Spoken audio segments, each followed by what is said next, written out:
గోంగూర అంటే గోలు కొరికేసుకుంటారు కదా, అందులోనూ గోంగూర చికెన్ అంటే చెయ్యే కొరికేసుకుంటారండి. గోంగూరని ఇష్టపడే వాళ్ళు ఎవరైనా చికెన్ గోంగూర అంటే లొట్టలేసుకుంటారండి. ఎంతో టేస్టీగా ప్రతి ఒక్కరికి నచ్చే చికెన్ గోంగూరని ఎలా చేస్తున్నా కానీ టేస్ట్ రావటం లేదు అనుకున్న వారికైతే ఎలా చేసినా కానీ అద్భుతమైన టేస్ట్ ఉండేలా చూపించబోతున్నానండి. మీకు క్లియర్ గా అర్థం అవ్వాలి అంటే వీడియోని స్కిప్ చేయకుండా చూడండి. వీడియోలోకి వెళ్ళినట్లయితే ముందుగా గోంగూరని కుక్ చేసుకోవాలండి. దానికోసం ఒక సెట్ని అయితే తీసుకొని గోంగూరని ఒక 5-6 సార్లు వాష్ చేసినా తప్పులేదండి. ఎంత క్లీన్ గా వాష్ చేస్తే అంత మంచిదండి. చిన్న ఇసుక రేణువ కూడా ఉండకూడదండి. సో సట్టిలో గోంగూరని వాష్ చేసుకున్న దాన్ని యాడ్ చేసుకొని ఉల్లిపాయ ముక్కల్ని, పచ్చిమిర్చి ముక్కల్ని, టమాటా ముక్కల్ని కూడా యాడ్ చేసి దీనిలో కొంచెం ఉప్పు, కొంచెం ఆయిల్ యాడ్ చేసుకొని దీనిలోనే వాటర్ ని యాడ్ చేసుకొని సో దీనిని స్టవ్ మీద పెట్టి కుక్ చేసుకోవాలండి. కొంతమంది అయితే ఉప్పు, కారం, పసుపు అవన్నీ ఇప్పుడే యాడ్ చేస్తారు. అలా యాడ్ చేసినట్లయితే సగం కొంచెం తక్కువ క్వాంటిటీలో ఉప్పుని, కారాన్ని, పసుపుని అవన్నీ యాడ్ చేసుకొని మిగతా ప్రాసెస్ లో మరి కాస్త టేస్ట్ కి తగ్గట్లుగా యాడ్ చేసుకోవచ్చు. అలా చేసినా బాగుంటుంది, ఇలా చేసినా గానీ అద్భుతంగా ఉంటుంది. సో చూసారు కదా, గోంగూర కానీ, టమాటాలు కానీ, పచ్చిమిర్చి కానీ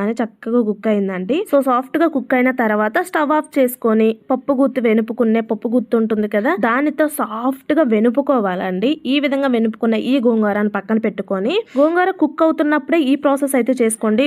రెండు పొయ్యిలు ఉంటుంది కదా, ఒక సైడ్ ఏమో గోంగూర కుక్ అవుతుంది, మరో సైడ్ నాటుకోడి చికెన్ అయితే మీకు కావాల్సినంత క్వాంటిటీలో కుక్ చేసుకోండి. అది ఎలా కుక్ చేసుకోవాలి అంటే కుక్కర్ లో శుభ్రంగా వాష్ చేసుకున్న కావాల్సినంత చికెన్ ని తీసుకొని 10 to 15 మినిట్స్ పాటు ఉప్పులో, పసుపులో మ్యారినేట్ చేసుకొని చికెన్ తీసుకోండి. అది బాగుంటుంది. సో డైరెక్ట్ గానే తీసుకోవచ్చు. దీనిని కుక్కర్ లో యాడ్ చేసుకొని ఉప్పుని, పసుపుని ముందే యాడ్ చెయ్యనట్లయితే ఇప్పుడు ఈ స్టేజ్ లో ఉప్పుని, పసుపుని అలాగే ఆయిల్ ని యాడ్ చేసి 1.5 గ్లాస్ వాటర్ ని యాడ్ చేసుకొని సాఫ్ట్ గా కుక్ అవ్వాలండి. నాటుకోడి కదా, అప్పటికి నేను లేత కోడినే తీసుకున్నాను. సో పెద్దగా ఎక్కువ వాటర్ పట్టవు. సో ఒక 5-6 విజిల్ వచ్చేంత వరకు కుక్ చేసుకున్న తర్వాత బాగా కుక్ అయింది అనిపించినప్పుడు స్టవ్ ఆఫ్ చేసుకొని స్టవ్ మీద మరో ఒక కడాయిని పెట్టుకొని దానిలో 2 టేబుల్ స్పూన్ వరకు ఆయిల్ ని యాడ్ చేసి దానిలో సన్నగా చాప్ చేసి పెట్టుకున్న ఆనియన్స్ ను, గసగసాలను, జీరాను, 2 లవంగాలను, 2 మిరియాలను యాడ్ చేసుకొని ఇవి చక్కగా వేగిన తర్వాత దీనిలో స్పైసెస్ యాడ్ చేసుకోవాలండి. కారం, ఉప్పు, పసుపు, ధనియాల పొడిని, చికెన్ మసాలా పౌడర్ ని యాడ్ చేసుకొని అల్లం వెల్లుల్లి పేస్ట్ ని కూడా యాడ్ చేసి మొత్తం కలిసేలా కలుపుకొని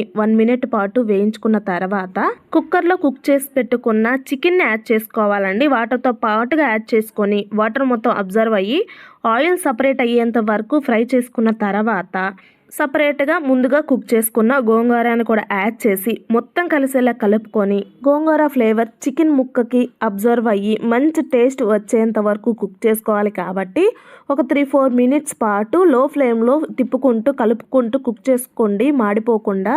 సో ఇలా చేసినట్లయితే మంచి టేస్ట్ వస్తుందండి. అంటే ఆయిల్ సపరేట్ అయ్యేంత వరకు కుక్ చేసుకుంటే కరెక్ట్గా ఉంటుందండి.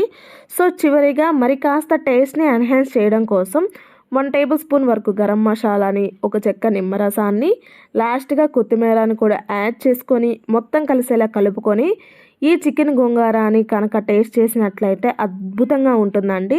నేను ఇక్కడ కరివేపాకు రెమ్మల్ని కూడా యాడ్ చేశాను కదా, మంచి ఫ్లేవర్ రావడం కోసం యాడ్ చేశాను. ఇష్టం ఉన్నట్లయితే యాడ్ చేసుకోండి, లేదంటే మీ ఇష్టం అండి. సో ఫ్రెండ్స్, ఇలా చేసిన ఈ గోంగూర చికెన్ టేస్ట్ అనేది అద్భుతంగా ఉంటుందండి. ఒకసారి ట్రై చేసి మీకు ఎలా అనిపించిందో కామెంట్ సెక్షన్లో కామెంట్ చేయండి. ఐ హోప్ ఈ వీడియో మీకు నచ్చిందని అనుకుంటున్నానండి. నచ్చినట్లయితే లైక్ చేయండి, ప్రతి ఒక్కరికి షేర్ చేసి సబ్స్క్రైబ్ చేసుకోవడం మాత్రం మర్చిపోకండి. మీకు నా నుండి ఎటువంటి రెసిపీస్ కావాలో తప్పకుండా కామెంట్ సెక్షన్లో అడగండి. Thanks for watching.